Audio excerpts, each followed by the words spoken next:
Valmiki study में आपका स्वागत है। Under root X plus Y is equal to 7, X plus under root Y is equal to 11, जहाँ x और वाई पॉजिटिव इंटीजर्स हैं। ये दो equations the great Indian mathematician Shrinivas Ramanujan ने पोस्ट की थी। देखने से तो ये बहुत ही ऑर्डिनरी सी इक्वेशन नजर आती है, लेकिन जैसा आप सोच रहे हैं ये वैसी है नहीं।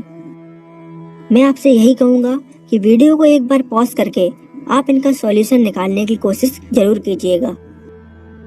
अगर हम अलजेब्रिकली इन इक्वेशंस को सॉल्व करने की कोशिश करते हैं तो ये बहुत ही मेसी बन जाएंगी।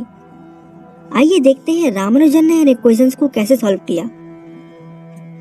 सबसे पहले हमें इन दोनों इक्वेशंस को सब्ट्रैक्ट कर देना है, तो हमें मिलेगा under root X plus Y minus X plus under root Y is equal to 7 minus 11, जो कि -4 के बराबर होता है। अब हमें लाइक टर्म्स को एक साथ लिख देना है, कुछ इस तरीके से। हम इस इक्वेशन में दोनों साइड -1 से मल्टीप्लाई कर देते हैं ताकि राइट हैंड साइड में +4 बन जाए, तो ये इक्वेशन हमारे सामने आएगी। अब आप जरा ध्यान से देखिएगा, हमें पता है हम x को लिख सकते हैं अंडर रूट एक्स का होल स्क्वायर। इसी तरीके से हम y को भी लिख सकते हैं अंडर रूट वाई का होल स्क्वायर, राइट। अब आप देख पा रहे होंगे कि पहले ब्रैकेट में हम a square minus B square का फॉर्मूला अप्लाई कर सकते हैं, तो हमें मिलेगा under root X plus under root Y bracket under root X minus under root Y minus under root X minus under root Y is equal to 4।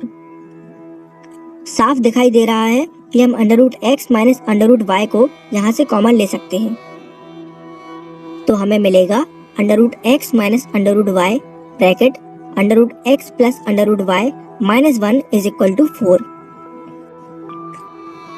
अब आपको यहाँ पर थोड़ा ध्यान देना होगा, क्योंकि मैं इन दोनों ब्रैकेट की सारी वैल्यूज की पॉसिबिलिटीज को यहाँ पर चेक करने वाला हूँ। जैसे under root X minus under root Y की वैल्यू अगर मैं 2 मान लेता हूँ, तो under root X plus under root Y minus 1 की वैल्यू भी 2 माननी पड़ेगी, तभी तो 2 इंटू 2 मिलाकर 4 होगा। ऐसे ही अगर मैं पहले ब्रैकेट की वैल्यू को 4 मान लेता हूँ, तो दूसरे ब्रैकेट की वैल्यू को मुझे 1 मानना होगा, और अगर मैं पहले ब्रैकेट की वैल्यू को 1 मान लेता हूँ, तो दूसरे ब्रैकेट की वैल्यू को मुझे 4 मानना पड़ेगा। केवल यही 3 पॉसिबिलिटीज मेरे सामने आएंगी। अब बहुत से लोग ये सोच रहे होंगे कि मैंने वैल्यूज को फ्रैक्शन में अज्यूम क्यों नहीं किया, तो इसका आंसर ये है कि अगर आप वैल्यूज को फ्रैक्शन में अज्यूम कर लेंगे तो x और y की वैल्यूज भी फ्रैक्शन में ही आएंगी, जबकि मैंने आपको स्टार्टिंग में ही बता दिया था कि x और y की इंटीजर वैल्यूज हमको फाइंड करनी है।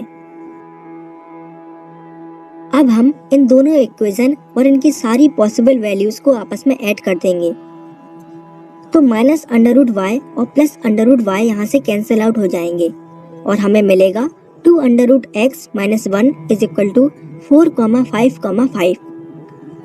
अगर हम 1 को इक्वेशन के राइट साइड में ट्रांसफर कर देते हैं, तो हमें मिलेगा 2 under root X is equal to 5,6,6। अगर हम 2 को भी इक्वेशन की राइट साइड में ट्रांसफर कर देते हैं, तो हमें मिलेगा under root X is equal to 5/2,3,3। क्योंकि हमें केवल इंटीजर वैल्यूज को कंसीडर करना है, तो हम अंडर रूट एक्स को 3 के इक्वल ले लेंगे, तो यहाँ से x इक्वल टू 9 हमें आंसर मिलेगा।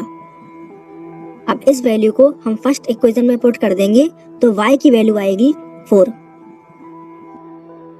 यानी x इज इक्वल टू 9 और y इज इक्वल टू 4 इन इक्वेशंस का सॉल्यूशन है। Thank you for watching.